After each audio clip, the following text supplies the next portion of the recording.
नमस्कार, प्रणाम। मैं रजनीश कुमार पांडे एक बार पुनः आप सभी लोगों का हार्दिक स्वागत, वंदन, अभिनंदन, आभार व्यक्त करता हूं। आप लोग सपोर्ट कर रहे हैं, इसी तरह सपोर्ट करते रहिए। और इस सपोर्ट में इनडायरेक्टली आप लोगों का ही फायदा है। कहीं ना कहीं आपको जो है कुछ सीखने को मिल रहा है, मेरी मेहनत जो है सार्थक होती दिख रही है। तो खूब मन लगाकर पढ़ाई करेंगे, चैनल को सपोर्ट करेंगे और अपने आप को भी सपोर्ट करेंगे। खूब मन लगाकर पढ़ाई कीजिए। देखते हैं पहला प्रश्न। ओडिशा का केंद्रपाड़ा डिस्ट्रिक्ट, उड़ीसा का केंद्रपाड़ा डिस्ट्रिक्ट,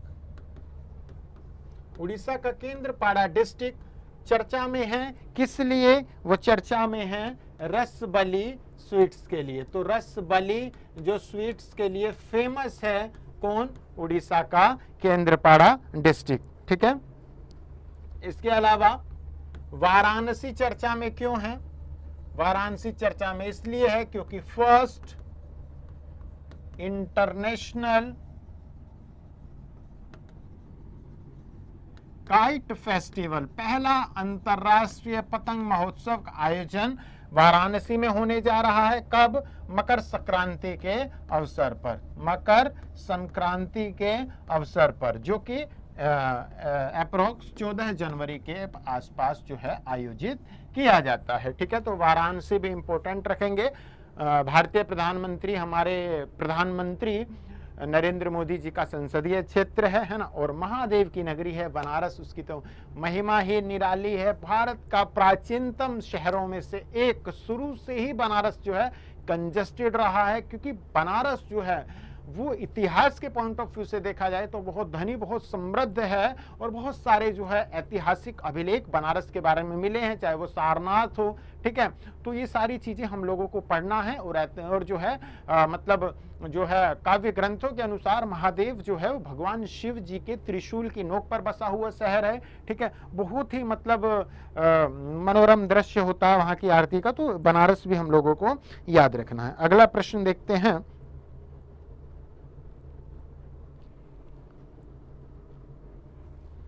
राष्ट्रीय लता मंगेशकर अवार्ड 2022-23 का किसे मिला है? राष्ट्रीय लता मंगेशकर अवार्ड 2022-23 का किसे मिला है? ये मिला है म्यूजिक डायरेक्टर को, जो कि उत्तम सिंह हैं। उत्तम सिंह जी को मिला है, जो कि एक म्यूजिक डायरेक्टर है। किसे मिला है? उत्तम सिंह को। तो उत्तम सिंह को 2022-23 के लिए राष्ट्रीय लता मंगेशकर अवार्ड 2022-23 का किसे मिला है प्यारे बच्चों? वो मिला है उत्तम सिंह को, जो कि एक म्यूजिक डायरेक्टर हैं। ठीक है।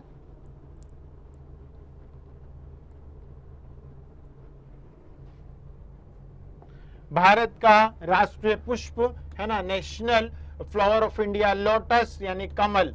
और कमल की जो है एक नई वैरायटी मिली है, कमल की एक नई वैरायटी मिली है, जिसका नाम जो है एक तरह से कहीं ना कहीं कहेंगे तो भारतीय प्रधानमंत्री जी को नमो कहकर संबोधित किया जाता है। ठीक है।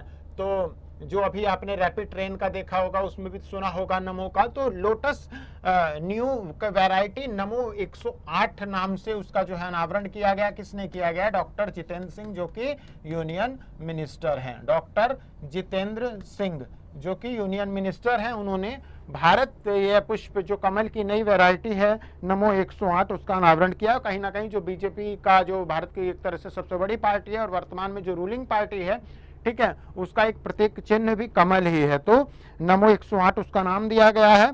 और एक चीज और याद रखेंगे, प्रधानमंत्री नरेंद्र मोदी जी के जन्मदिन पर नमो 11 जो सूत्रीय कार्यक्रम करके जो है लॉन्च किया गया है, जिसमें 11 कार्यक्रम को निर्धारित किए गए हैं, है ना।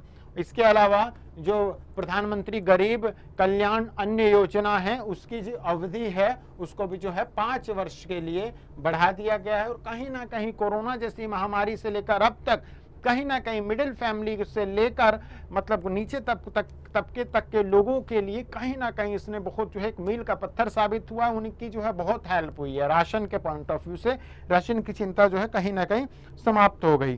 ठीक है, अगला प्रश्न,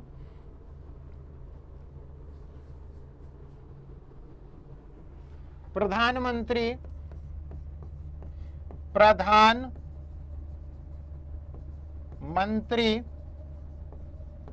ऊषा अभियान करके, प्रधानमंत्री ऊषा अभियान करके भी जो है, प्रधानमंत्री ऊषा अभियान करके भी एक कार्यक्रम को लॉन्च किया गया है, जिसमें क्या बात कही गई है, उच्चतर शिक्षा की बात की गई है ना, जो उच्चतर शिक्षा है ना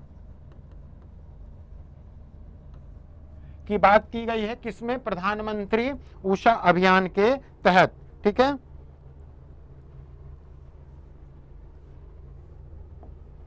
अगला प्रश्न,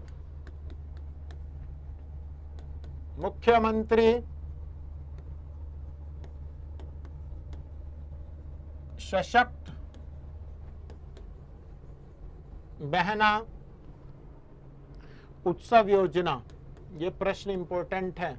मुख्यमंत्री सशक्त बहना उत्सव योजना, सबसे पहले एक चीज देखेंगे, मध्य प्रदेश की जितनी भी स्कीम होगी सबसे ज्यादा बहनों को समर्पित है, इसीलिए जो है वहां के जो चीफ मिनिस्टर हैं उन्हें क्या कह के मामा कहकर संबोधित किया जाता है। लेकिन बहनों में मोस्टली जितनी भी योजनाएं हैं वो लाडली बहना करके है, तो लाडली शब्द से रिलेटेड जितनी भी बहनों को समर्पित योजनाएं होंगी वो मध्य प्रदेश सरकार की होंगी। यहाँ पर भी बहन है, लेकिन यहाँ पे मुख्यमंत्री सशक्त बहन उत्सव योजना है, तो ये उत्तराखंड की गवर्नमेंट ने जो है शुरू की है, धामी गवर्नमेंट ने जो है एक तरह से शुरू की है, तो ये हम लोग को याद रखना। एक चीज और, प्राण वायु देवता पेंशन योजना के तहत हरियाणा है ना, हरियाणा में यदि आपके पास कोई वृक्ष है जो कि 75 साल पुराना है, तो उस वृक्ष की देखभाल हेतु उस वृक्ष को संरक्षित करने के लिए आपको 2500 रुपए की मासिक पेंशन योजना हर महीने मिलेगी। तो ये भी कहीं ना कहीं पेपर के पॉइंट ऑफ व्यू से बहुत ज़्यादा इंपॉर्टेंट हो जाता है। तो